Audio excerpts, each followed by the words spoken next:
और ये एक तरह से जनता के प्रति कांग्रेस की विश्वास और आस्था भी है कि हम पहले से ही प्रोजेक्ट कर लें कि इसको मुख्यमंत्री कांग्रेस तय लेकिन करेगी। मुख्यमंत्री होगा कौन? इंदिरा हृदय कहती है मैं मुख्यमंत्री बनूंगा, हरक सिंह रावत कहते हैं मैं भी मुख्यमंत्री बनना चाहता हूं, और हरीश रावत कहते हैं कि मुझे राज्य की राजनीति से जोड़ा जाए, मुझे सेंटर में लाके डाल दिया गया है। मैं सोचता हूं ये प्रदेश की जनता तय करेगी, और प्रदेश के चुनाव के बाद, रिजल्ट खुलने के बाद, ये पार्टी हाईकमान हमारे जो विधायक चुन कर आएंगे वो प्रस्ताव करते हैं कि हम हाईकमान को एक लाइन का प्रस्ताव होता है, कई बार चुनाव भी हो जाता है। ये सारी चीज़ें तय चुनाव के बाद तय होगा कि कौन प्रदेश का नेतृत्व करेगा। लेकिन मैं सोचता हूँ हरीश रावत जी ने भी कभी नहीं कहा कि मैं मुख्यमंत्री, प्रदेश की राजनीति से जोड़ने का मतलब ये नहीं कि मैं प्रदेश का मुख्यमंत्री बनना चाहता हूँ। प्रदेश की राजनीति से जुड़ने का मतलब कि मैं प्रदेश के, ये बहुत अच्छी बात है, सेंटर में मिनिस्टर रहने के बाद भी अगर उनके मन में उत्तराखंड की सेवा करने का एक जज्बा है, तो मैं सोचता हूँ ये एक अपनी कर्म भूमि, अपनी जन्मभूमि के प्रति एक उनका आदर है, उनका भाव है। और यही अगर मैं सोचता हूँ सतपाल महाराज या विजय बहुगुणा में ये भाव है, मैं सोचता हूँ इंदिरा हृदय भी अगर सोचती हैं कि मुझे काम करना चाहिए, तो मैं सोचता हूँ ये कोई बुरी बात नहीं है।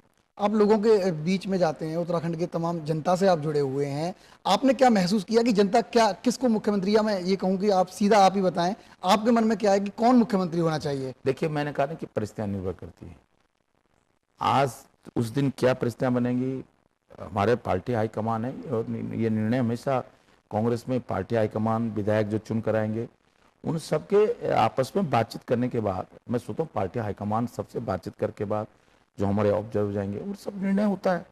तो मैं सोचता हूँ इस मामले में कुछ कहना, मैं सोचता हूँ ये आवश्यक नहीं है कांग्रेस के लिए कि मुख्यमंत्री कौन बनेगा।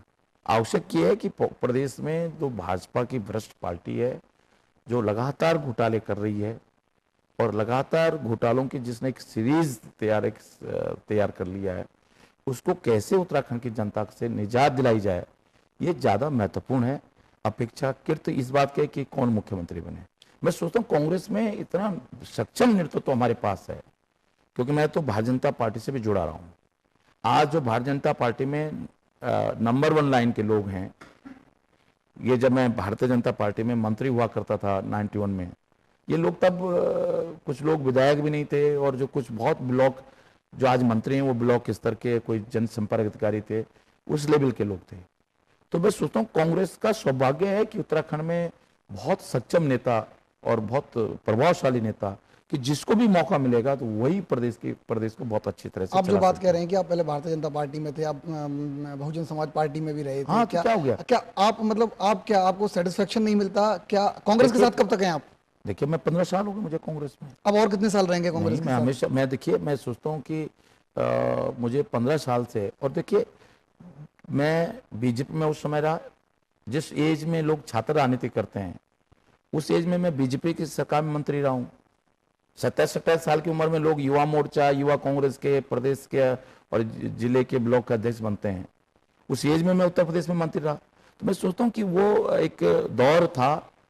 अब एक स्टूडेंट लीडर्स के और स्टूडेंट लाइफ के एज के व्यक्ति से स्थायित्व की आप बात नहीं कर सकते।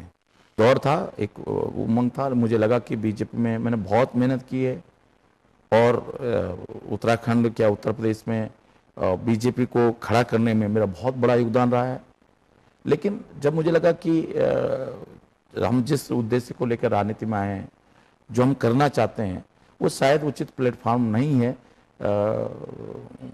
मेरे मन के हिसाब से, विचारों के हिसाब से। और भारतीय जनता पार्टी में बिल्कुल मैं इस बात को कहता हूँ कि खाने के दांत अलग हैं, दिखाने के दांत अलग हैं।